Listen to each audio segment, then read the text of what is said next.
மக்களே, இது பாருங்கள். இந்த வாழை வந்துங்க ரொம்ப ஆரோக்கியமாக இப்போ இருக்குது. இதே இதில் பாதிப்புகள் இருந்ததுன்னா எப்படி இருக்குதுன்னு பார்க்கலாம். இந்த கன்று பாருங்கள், ஒவ்வொரு இலைக்கும் இடைவெளி ரொம்ப கம்மியாக இருக்குது.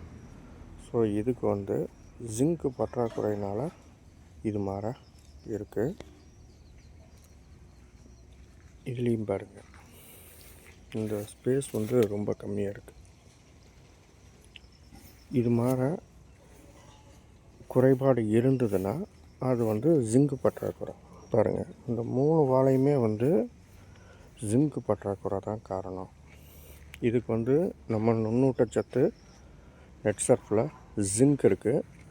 ஜிங்க் கொடுக்குறப்போ அதுவும் லிக்விட் ஃபெர்டிலைசராக தான் வருது. கொடுக்குறப்போ நல்ல ரிசல்ட் எடுக்கலாம். நன்றி, வணக்கம்.